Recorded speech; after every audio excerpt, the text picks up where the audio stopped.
is just get your name on tape so I have that, please. Okay. Go ahead. Norma Creighton, And the spelling of the last name? Creighton. Now you were born In Los Angeles County, California, in, I know it's going to sound rude, but what year? 1927. So how old were you? Let's see, 27. So when Pearl Harbor happened, you were? 14. Wow. Just finishing 9th grade in high school. Almost finished. Because it happened in December. And the war started. The war started in December, and I graduated the end of January. Down there they had half-year graduations at that time. Huh. Do you remember where you were when you heard about? Yes. We'd just gotten home from Sunday school, about a little after 11 in the morning, and my dad had gone outside and evidently talked to somebody, and we had wooden steps coming into the house, and I heard him running up the stairs, and the first thing he said was, the Japanese have bombed Pearl Harbor. I didn't know where it was, you know. I think at that time I thought the Philippines and Hawaii were the same thing. Small difference there. But we knew we knew Jack, so we knew he was over there. And we knew this other guy by mail, you know, the one that wrote to my sister. And so right away you start thinking about where are they and how's this going to affect them? But yeah, I do. And then the next day at school, they had us all come out to the bleachers. And when the president made that, you know, the day that'll live in infamy speech, we were all sitting out in the bleachers listening to the president speaking that day.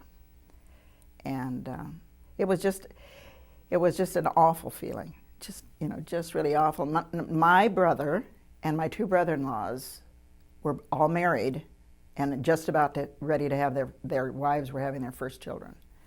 So none of them went right away. They ended up going, I think, must have been about 43 or 44 maybe. None of them went overseas until my brother went overseas after the war started. After the war ended. So he wasn't in any danger from war. He did get to ride out a typhoon off of Formosa, I think. But we didn't have anybody in the immediate family in the service that was overseas at that time. But we knew a lot of guys. My brother had played soccer when he was in high school.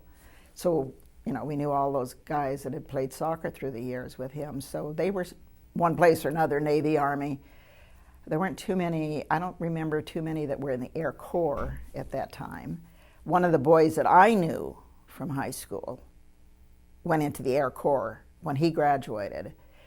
But he got caught in that same deal toward the end of the war where they finally decided they didn't need any more, and all those young cadets became infantrymen. But I don't think he ever went overseas either. So he was fortunate in that way.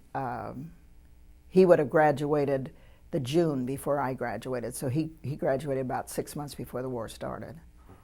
But one of our Lord High Commissioners, that's what they called our student body president, died in training. Boy, if you don't think that was a real shock to us, because you know they're going for training. Ultimately, they're going to war, but you don't expect them to die in training, and that's what happened to him.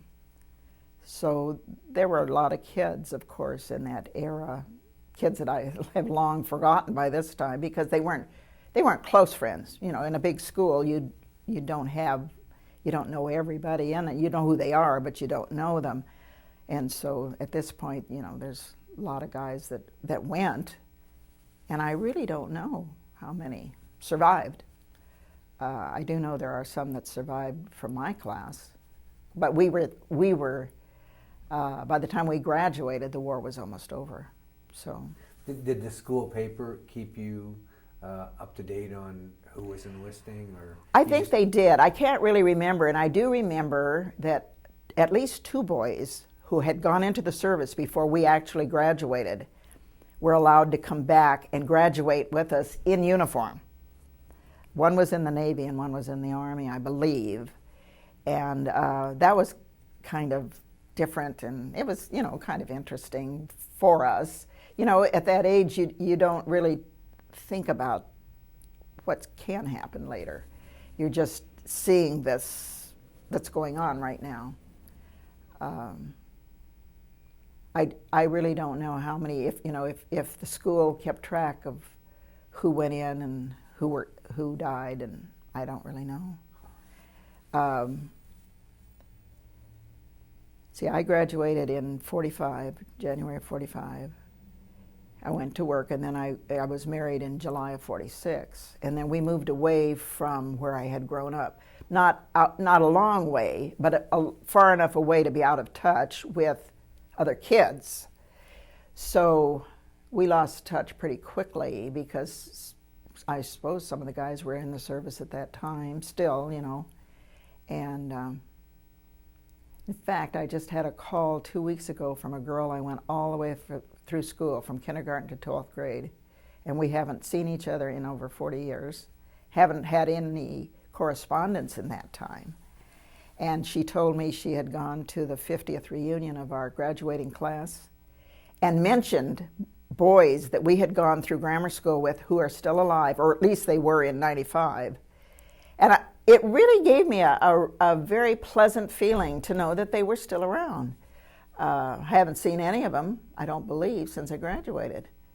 But those people were a part of your life for 12 years. And it really did. It really made me feel quite happy that they were still around. One had been a policeman, which really struck me, because he never, in all the time we were growing up, I would never have guessed he would have become a policeman. And I don't know what the other ones did. It was interesting. One of the boys was a real character. He had the funniest sense of humor, and when we got into high school, of course, he really put it to work every time there was any kind of a extravaganza, they used to call them. And he and this other kid were always writing the scripts. And this other kid turned out to be, if I can think of his name, one of the main writers for MASH. And I just saw him not too long ago on a program of comedy writers. And I don't know why the other boy, or man now, why he didn't get into that same business, because he certainly had the humor. He just evidently, even though he went through high school with this guy, you would have thought maybe he would have had the opportunity. Maybe he didn't feel led to do that by that time. I don't know, because I've had no contact with him since then. But I got such a kick when I finally realized who one of the writers was in that series, because I remember him very well at high school, because they were always doing these talent shows, and they were so good. I mean, the two of them had such strange senses of humor, Huh. So that was kind of interesting from that standpoint. I think that's probably the only person that I know went on to do that kind of work after high school. Gelman. No, that's not right. Larry Gelbart. Larry Gelbart, that's who it was. And it's so funny to see him now, because he still looks a lot like he did when he was a kid, except of course he's a man and he's filled out and he's, but I can still recognize him from those days. Wow. And so whether he just had the opportunity, of course we lived right there, in Hollywood. I mean, I went to school in the part of Los Angeles that was considered Hollywood, and maybe he had people in the business at that time. I don't know. It's very possible. How different was Hollywood? Because now you think of Hollywood in LA and it's huge and people and crowded, and is that what it was growing up down there? No, not until after the war.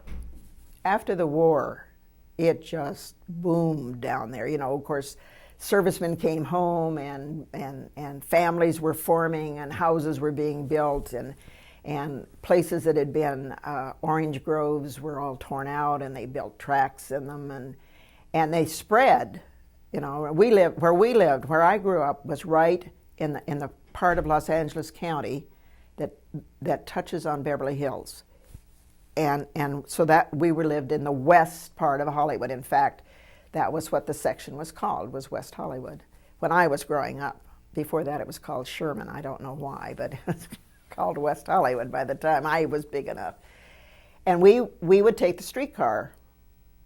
Probably, I really don't know how far we went on the streetcar, but right along Santa Monica Boulevard to the street that our school was on, but we had to walk at least a mile from that where we got off the streetcar to the high school.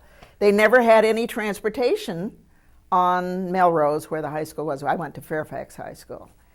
And it was a lovely looking high school. It's interesting.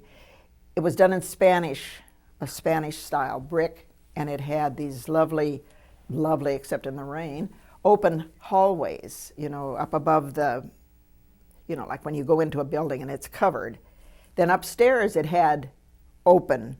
So when it was raining and windy, that was a lousy place to go through, but it was pretty. It was a beautiful place. Well, I understand, I've been told that it's been remodeled to the point that I wouldn't recognize it anymore. But we were the colonials. That's why I said our the student body president? Yes, a Lord High Commissioner. That's why he was a Lord High Commissioner. Our treasurer was the Chancellor of the Exchequer. I've forgotten now what the secretary was called. But those goofy names, and it was named after Lord Fairfax from Virginia. And so here we are with this beautiful Spanish looking school, quite spread out. We're the colonials. So they built a colonial building and set it right along. Really strange. Well, they tell me now they have moved the colonial building out to the street, the one street, Fairfax. Got it away from the building. And I think that probably makes a much nicer setting for it. It had a beautiful sunken garden that at one time was supposed to have been a swimming pool. But evidently at the time they were building, they didn't have the money, and so instead of getting a swimming pool, we got a sunken garden where they taught horticulture, which was, pretty clever. It was a beautiful grounds. It really was. It was very pretty. Los Angeles High School was, of course, way down in Los Angeles someplace, and Hollywood High, of course, was right in down what people think of as Hollywood. Those two schools at one time were our real close rivals. If they could beat them, that was wonderful. One thing I do remember, because of the war, we weren't allowed to go to football games at another school because of the gas. I'm sure some of the kids went, but of course I didn't drive. I didn't have any friends that drove at that time, and it wasn't common then. I think I knew one girl all the time I was in high school that actually was driving. And so if the game were at our place, we could go and watch, but we couldn't go to any. And they were all Los Angeles County schools, but of course Los Angeles is a pretty large place, so there's some distance. But I just thought of that the other day. We follow the volleyball here now, and we used to when it was 3A, and they played more locally. We used to go to all the games we could get to. And I thought about those games that we didn't get to go to, which was too bad, because you miss a lot of that. But that was just one of the things. It was wartime, and between rubber tires and gasoline, you just didn't do that. And then I remember they would have these drives for you to bring in grease, like bacon grease, and metal. And I can't remember what else. You'd bring them in, and I had one teacher who was really into it, so I think she would give you points for whatever you brought in, but that was just part of our high school time, because it was wartime from the end of the 9th grade until after I graduated. So that always was part of what we were doing. So it had a big influence, naturally. Honest, there were no boys around. Where I went to church, it was practically all girls, and And then the men, like we were in the choir, there were no men at first. Then the men were like my dad and guys that were that old, you know. And so it was really quite a charming situation because there was nobody to date. And but we used to get a big kick. They would come along Sunset Boulevard or Santa Monica or Hollywood, depending wherever you were, with these troop trucks, you know, and the guys would be all on the troop. Oh, that was a big deal, to stand there and wave at all the soldiers going by. We girls thought that was pretty neat, you know. But it was interesting. There just weren't any guys after school, especially our age, around. Was there a preference of branches that the girls were more flattered by? I just think we happened to be situated where we saw more Army guys. We just didn't see that we weren't that close to any of the naval stations. The Air Corps at that time, Air Corps was out east of Los Angeles where they trained, and so we didn't see them very often. It just happened that there were some bases that were closer in to Los Angeles, and so they would transport these guys back and forth in open, you know, the open truck sitting in the back, and of course they'd yell and whistle and all that, you know. But that was kind of fun because life was not real exciting. I mean, you know, here you're running around, or you just have a bunch of girls to run around with. And we'd go to the show, and, you know, of course we went to school, and of course we went to church. And most of the girls, most of our close friends went to the same church. So that way we had our support group, I suppose, if you'd call it that. But we all went up through the same school and through the same high school. I went to school from kindergarten to the 8th grade at one school. Then I went to the high school at the 9th grade and went through the 12th grade. There were kids who would come in at the 10th grade who were coming in from the junior highs at that time. And they were a different type. I mean, they were a lot more sophisticated than we were because they had been to junior high. And we really felt that way. You know, we felt like little country bumpkins coming in from the grammar school and going in there. But, you know, after that first year, you felt like you'd known them since the beginning, too. But it was, we had the boys during school. But once school was out, then they were gone. You know, I mean, once they graduated, they were gone. But it was an interesting time.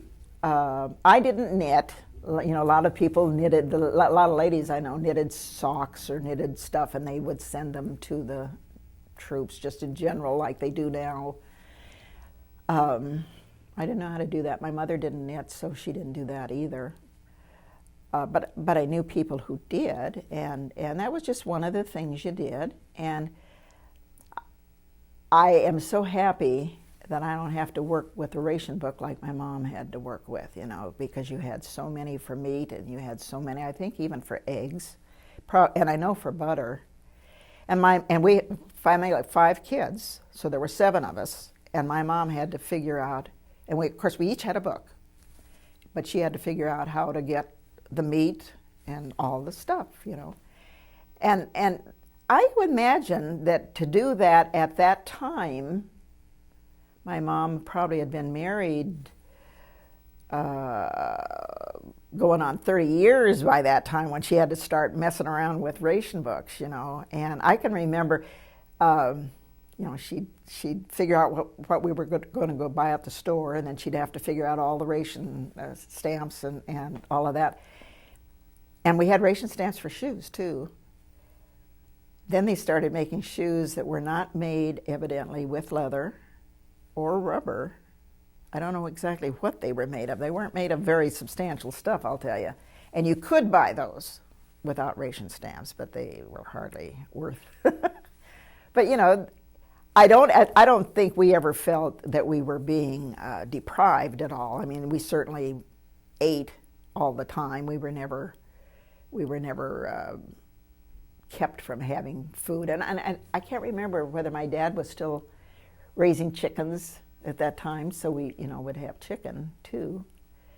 He raised chickens for a lot of years. as I was growing up, but I can't remember. I really can't remember. I think he probably was still during the war. That would have been a good time to have chickens. Yeah. But we didn't suffer, really. The only thing that was really scary, of course, they put us on dim outs, you know, and a whole bunch of us, and of course all girls, took the bus and went down to Santa Monica, which was probably 10 miles from where we lived, but of course right on the coast. Well, down there, they didn't have a dim out, they had a blackout. So we went down there one Friday night, and it was fine going, because we went down on the bus and it was light. When it was time to come home, of course, we had to come back on the bus, and we're standing on the corner, completely blacked out. And there was some gang activity at that time that was very scary. It was mostly, I believe, down toward Los Angeles proper, but they moved around, and you never knew where they might be. And honestly, standing on that corner waiting for that bus just was really frightening. We didn't do that very often. That was a special thing, you know, but I think after we did it, we didn't figure we wanted to do it again, you know. That was scary. And there'd probably be 15 of us, you know, standing there on this blackened corner. But that's just the way it was. I mean, we grew up with the war going, and so whatever we did was usually the war itself had some influence on what we were doing. Do you remember if you? It's interesting. A couple things, because a younger perspective, fear is a whole different thing. Did you have a fear of being attacked there? Absolutely. Oh, you did. I just knew we only lived 10 miles from the coast, and of course I had no idea of the logistics of getting troops over here. But I think from the first day, I was so frightened that we would be invaded, not realizing that it wasn't a very likely thing to happen. But there supposedly was one shelling along the coast, north of Los Angeles, I think up around Ventura, which was enough to make you uneasy, you know. And then, of course, there was that later, I think, that deal up in Oregon where they floated some kind of bombs in. Incendiary bombs on balloons. Right, and that was scary. We had a couple of blackouts that were scary.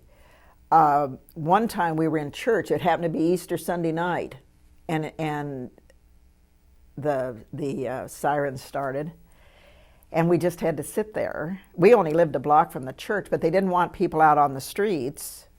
And so we all just sat there for an hour until we got the all clear. There was nothing there, and I don't know why it happened, whether it was just to keep people on their toes or just what. But we did have one other one that happened like at 2 or 3 in the morning. And my dad got us up, told us to get dressed. And we lived on a hill. And before they started building so much, we could see some of the buildings in Los Angeles, which was 10 miles from us. And so, of course, the sirens went, and pretty soon the Klieg lights, you know, like when they're after a plane, came on, and we could watch that. And we all thought we saw a plane, something. We felt definitely there was something there. We finally got an all clear, I think, like maybe 4 o'clock or something, about 2 hours or so. The next day, of course, it was, oh no, there was nothing there. But I don't think anybody that lived in that area believed it. Now, how it might have been managed, I have no idea. We were told, and you know, whether it was true, I don't know. But we were told that someone we knew, very close, had actually seen a part of a plane that supposedly had been shot down. So whether they actually got something in there or not, I don't know. It seems rather far-fetched now thinking about it because of trying to get anything in that close to the coast. But I'm telling you, I really was scared. I just, I didn't know. We really didn't have any real plan, what do you do if you get this to happening?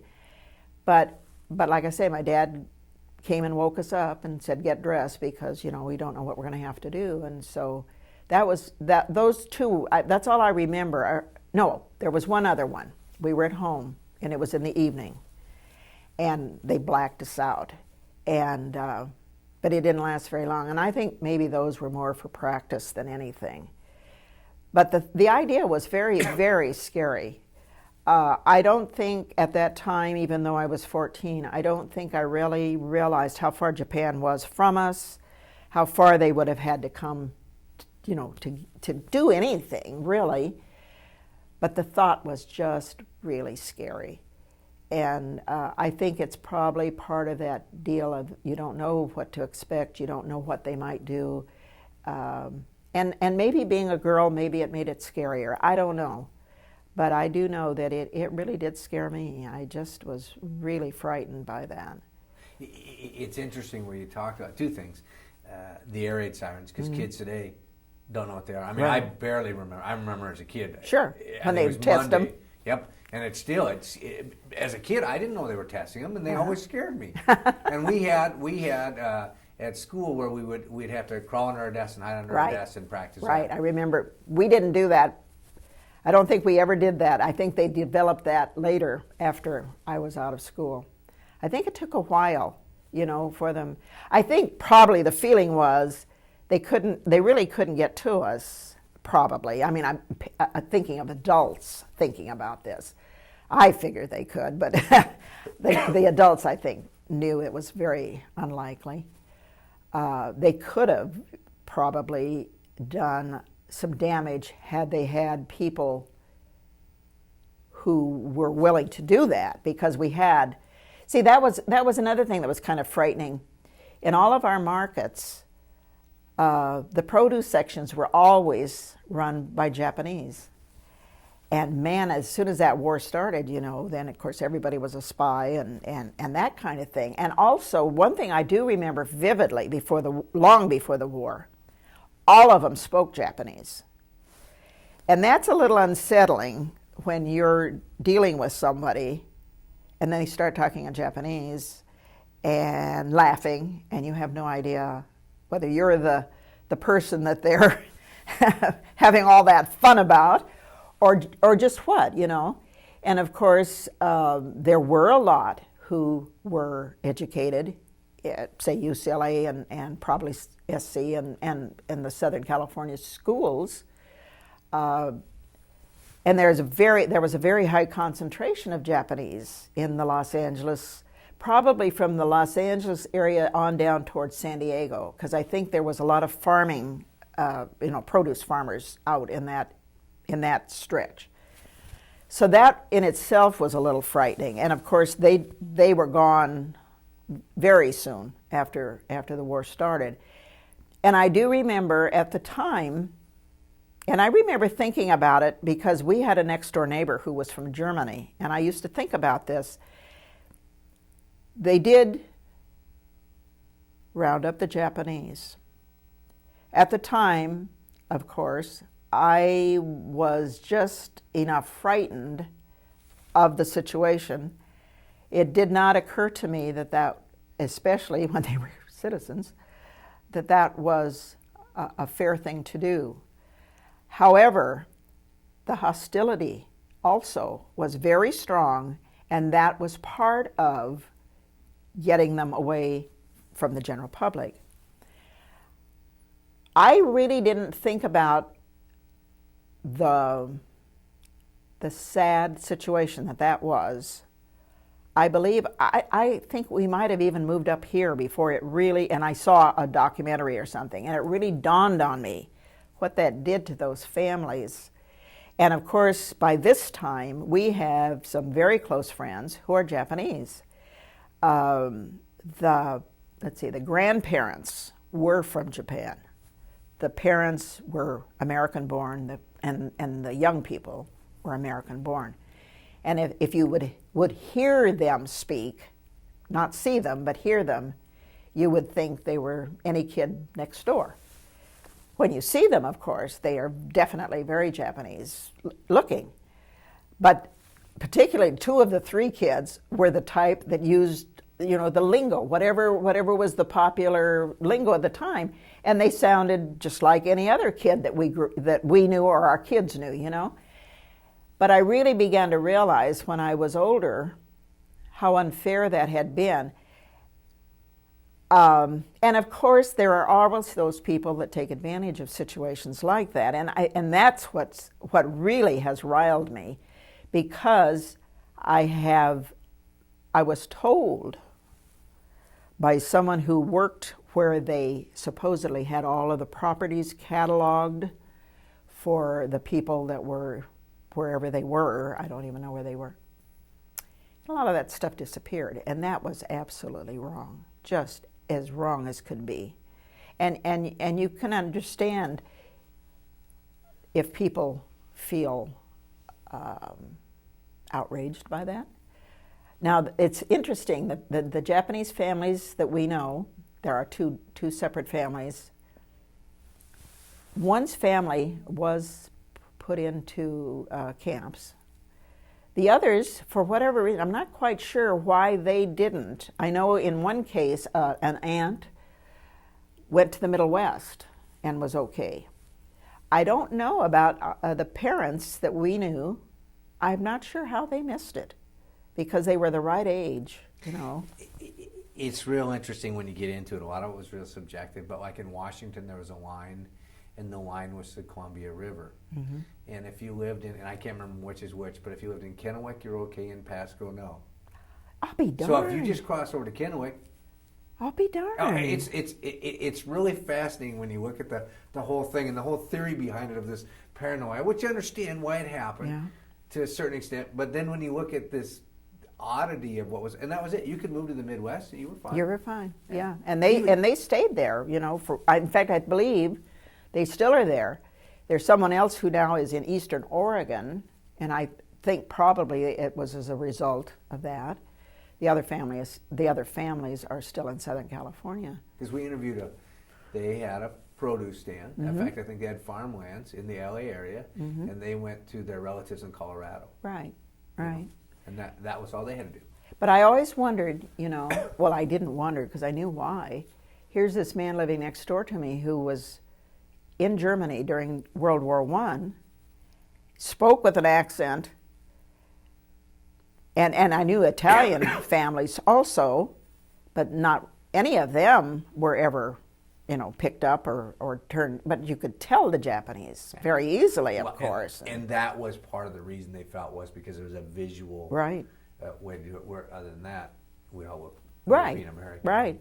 And as I say, if you would hear these kids talking in another room, you'd figure they were some all-American kid, and they are. Yeah. And of course, these kids now are in their 50s and 40s, late 40s, maybe even early 50s now. And yet I have never heard any of them say anything that, and we were very close.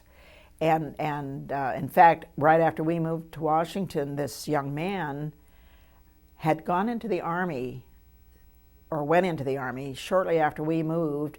Sure enough, he got sent to Fort Lewis. And so as soon as he got, when he could take a pass or have a pass, he would come down and spend the weekend with us. And it was great for us because we were lonesome because we'd never been away from Southern California before. And he was desperately lonesome. And it was so much fun. Every week, almost every weekend, we could expect him to come down, and then we'd take him back. He'd come down on the bus and we'd take him back. And it was marvelous to have that. And these people are still very close, even though we don't see them much. The 2 of the kids, the 2 younger are in Oregon, and the older sister and the mother are still in Southern California. But they're some of our closest friends, our dearest friends. And it's interesting to me, for Jack, their countenances have never bothered him. But we were at one of the houses, and they had 2 students from Japan there, and we were having dinner. And Jack and I were sitting side by side, so I was not seeing Jack. And these 2 young men were sitting right across from us, and they